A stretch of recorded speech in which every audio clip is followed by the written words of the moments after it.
Nabi lahir di Mekah, tapi Anda jangan berharap bisa menggelar maulid di Mekah. Dilarang. Wahabi. Ustadz ketika maulid berdalil, man azzama maulidi kuntulahu syafi'an yaumal qiyamah. Di situ hampir nggak disebut dalam berbagai kitab sunnah. Kalaupun ada riwayatnya sangat lemah. Seharusnya dengan seperti ininya Kiai Marzuki Mustamar tidak menjadikan satu oknum-oknum tertentu itu merasa marah atau sakit hati atau kecewa. Ya seharusnya tidak seperti itu. Justru ketika ada orang yang sakit hati, kecewa, atau bahkan mengomentari sinis terhadap Kiai Marzuki Mustamar, terhadap dakwanya beliau saat ini dipertanyakan keimanannya. Ya dipertanyakan keimanannya, ini orang kenapa, ini sakit kah atau kenapa? Ya kalau sakit ya saya sarankan untuk ya berobat di klinik Tongfang.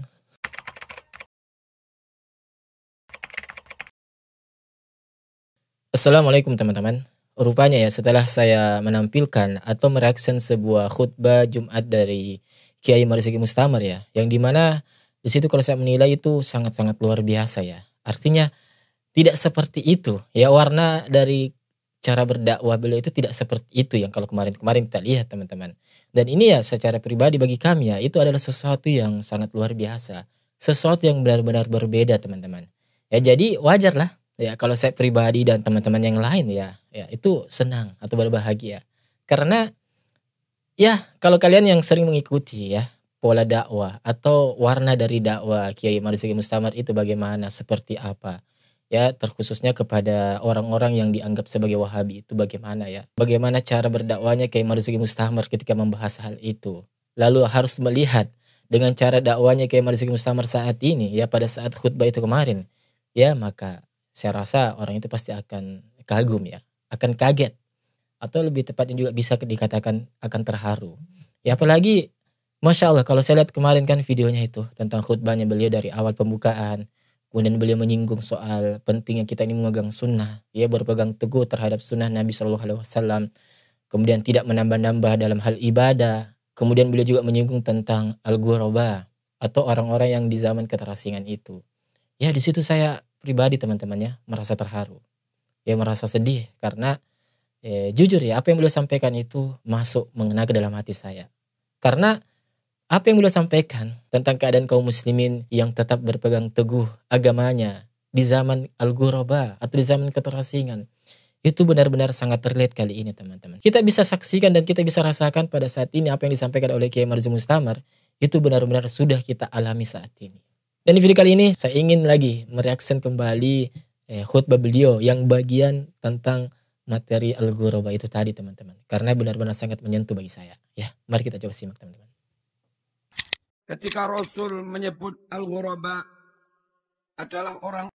Ini teman-teman beliau namanya ya Kiai Haji Marzuki Mustamar, Ketua PWNU Jatim. Yang nggak tahu kalau sekarang ya teman-teman, tetapi kalau menurut berdasar dari caption di sini video ini beliau Ketua PWNU Jawa Timur. Orang yang benar-benar beruntung. Al-ghuraba adalah orang-orang yang benar-benar beruntung. Dunia sampai akhirat. Sahabat bertanya, siapa al-ghuraba yang beruntung itu wahai Rasulullah? Nabi bersabda, al-ghuraba adalah mereka yang berkomitmen menghidupkan sunnahku. Mereka adalah yang berkomitmen menghidupkan sunnahku. Di saat orang-orang lain meninggalkannya. Di saat orang lain meninggalkannya teman-teman. Ya. Di saat orang lain malu untuk menerapkan sunnah-sunnah nabinya di dalam kehidupannya, di dalam dirinya. Di saat orang malu untuk menghidupkan sunnah nabinya berupa jenggot di dalam dirinya. Karena mungkin takut dicibir dengan sebutan kambing dan lain-lain sebagainya. Di saat orang malu ketika orang memutuskan untuk mengenakan cadar. Karena disangka atau dicap sebagai teroris dan lain-lainnya. Ya. Kaum muslimin rahimakumullah. Lebih lanjut Nabi juga mengatakan, aku tinggalkan untuk kalian semua 2 pusaka. Kita ditinggalkan 2 pusaka teman-teman. Jikalau kalian benar-benar pegangi 2 pusaka itu, maka selamatlah kalian. Kata Nabi, jika kita benar-benar memegang 2 pusaka itu, maka kita akan selamat teman-teman. Kata Nabi. Kalau tidak, maka celakalah kalian. Dan kalau tidak, maka kita akan celaka. Apa 2 pusaka itu? Apa 2 pusaka itu? Al-Quran dan Sunnah. Al-Quran dan Sunnah. Kullu muhdatsatin bid'ah wa kullu bid'atin dalalah wa kullu dalalatin finnar. Setiap yang dibuat-buat dulu nggak ada lalu diada-adakan, itu namanya bid'ah. Bid'ah. Dan setiap yang bid'ah berarti sesat. Sesat. Setiap yang sesat berarti ancamannya masuk neraka. Betul, Kiai. Ketika Rasul menyebut. Baik teman-teman, itulah tadi ya sebuah cuplikan ya. Saya sedikit ambil kembali cuplikan tentang khutbah Kiai Marzuki Mustamar.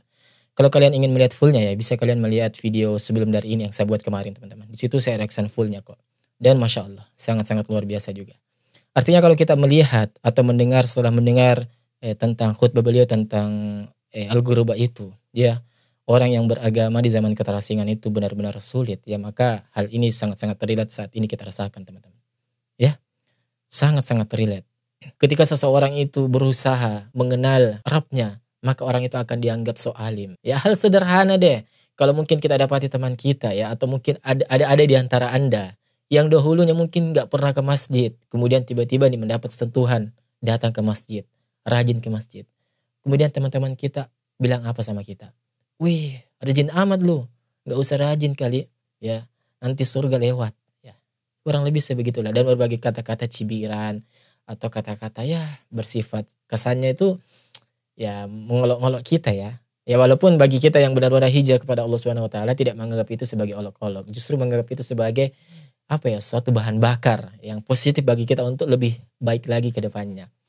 Ya. Kemudian ketika ada seseorang yang berusaha untuk menghidupkan sunnah dalam kehidupannya sehari-hari, ya misal menerapkan jenggot, ya mengenakan pakaian celana yang di atas mata kaki, kemudian yang dahulunya tidak berhijab, kemudian berhijab, yang saat ini sudah berhijab, kemudian memantapkan diri untuk bercadar, dan lain sebagainya. Itu dicap sebagai ekstremis, ya dicap sebagai intoleran, dicap sebagai paham-paham Wahabi lah, ya paham-paham HTI lah, dan lain-lain sebagainya. Ya berbagai lakup-lakup hinaan, cacian mereka akan dapati dari orang-orang di sekelilingnya. Karena apa?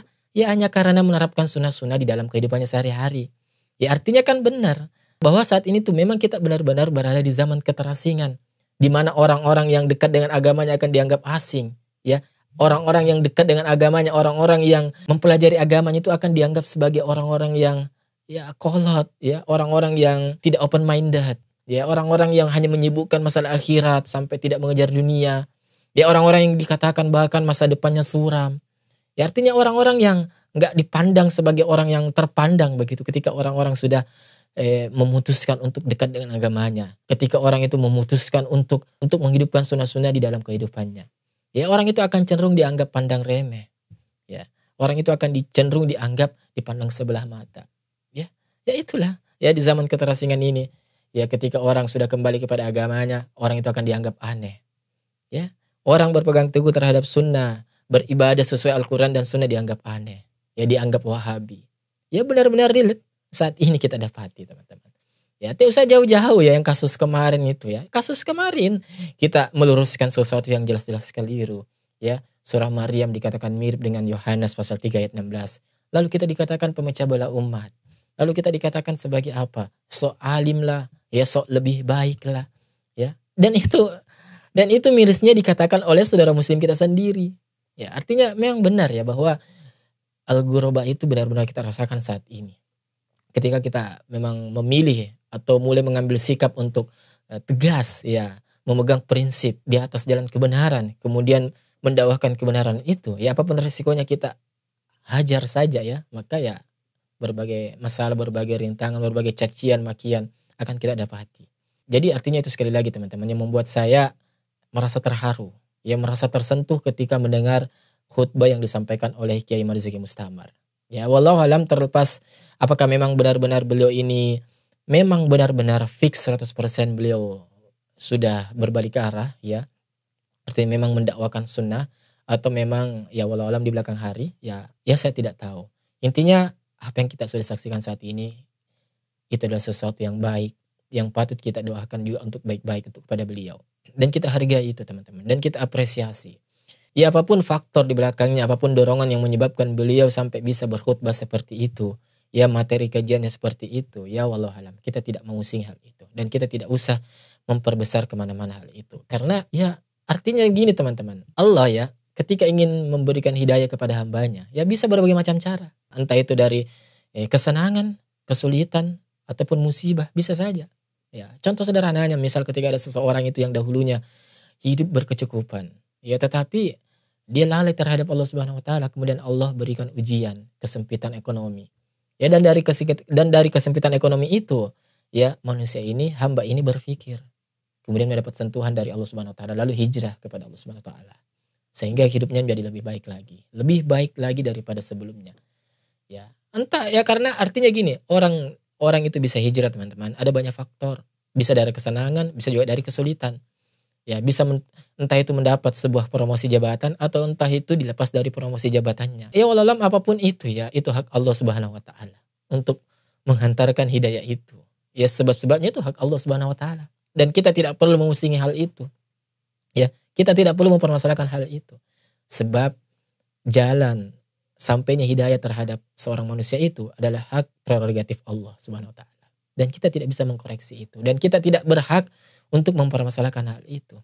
Ya, terserah dia hijrah karena dipecat kah, entah dia hijrah karena ekonominya sudah mulai sempit kah, dia hijrah karena istrinya atau orang tersayangnya meninggal dunia kah, ya terserah.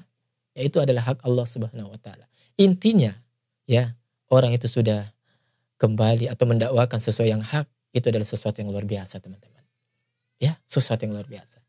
Ya, terlepas apapun faktor yang mendorong beliau sampai melakukan dakwah seperti itu, ya wallahu alam, itu urusan dia dengan Allah Subhanahu wa taala. Dan saya tidak memiliki urusan akan hal itu. Saya tidak memiliki urusan untuk mau tahu akan hal itu. Apalagi sampai membahasnya atau mempermasalahkannya. Enggak ada sama sekali hak saya atau hak kita untuk mempermasalahkan hal itu. Sebab saya katakan tadi, hidayah Allah Subhanahu wa taala itu datang, ya bisa dari mana saja, bisa dari sebab mana saja. Ya sesuai maunya Allah. Ya kita bisa apa? Emang kita bisa request kan? Enggak. Ya, emang bisa kita request hidayah itu harus datangkan dari hal-hal yang baik, kesenangan? Kan enggak. Ya. Karena apalagi kita melihat fakta teman-teman. Ya, fakta. Ada begitu banyak orang yang ketika diuji dengan kesenangan, ya, kebahagiaan, ia justru malah sedikit yang lolos. Banyak yang jatuh ketika diuji seperti itu. Tetapi tidak sedikit orang yang berhasil ketika diuji dengan kesulitan, yang diuji dengan kepahitan, yang diuji dengan kesengsaraan, ya, kekecewaan, kesedihan. Ya, Masya Allah. Ya, artinya di sini poinnya adalah tetap kita berhusnuzon kepada beliau dan tetap kita berbahagia. Ya, siapa tidak berbahagia ketika saudara kita ya sudah mau untuk mendakwakan sunnah, teman-teman. Ya. Artinya kebahagiaan ini teman-teman bukan untuk saya, bukan atau golongan salafi saja. Seharusnya ini kebahagiaan ini untuk kita semua. Seharusnya dengan seperti ininya Kiai Marzuki Mustamar tidak menjadikan satu oknum-oknum tertentu itu merasa marah atau sakit hati atau kecewa. Ya seharusnya tidak seperti itu. Justru ketika ada orang yang sakit hati, kecewa atau bahkan mengomentari sini terhadap Kiai Marzuki Mustamar, terhadap dakwanya beliau saat ini dipertanyakan keimanannya. Ya dipertanyakan keimanannya, ini orang kenapa, ini sakit kah atau kenapa? Ya kalau sakit ya saya sarankan untuk ya berobat di klinik Tongfang. Ya, artinya hal ini seharusnya ketika orang itu sudah mengenal dakwah sunnah, seharusnya ini kita berbahagia tanpa perlu mengetahui apa faktornya orang ini bisa seperti ini. Ya, ya semoga Allah Subhanahu wa taala senantiasa membimbing saya, membimbing Kiai Marzuki Mustamar, membimbing Anda semua yang menonton channel ini. Semoga Allah Subhanahu wa taala memberikan kita selalu hidayah dan taufiknya. Untuk apa? Ya untuk tetap tegar dan istiqomah di jalan kebenaran sampai akhir hayat kita. Wassalamualaikum warahmatullahi wabarakatuh. Barakallahu fikum.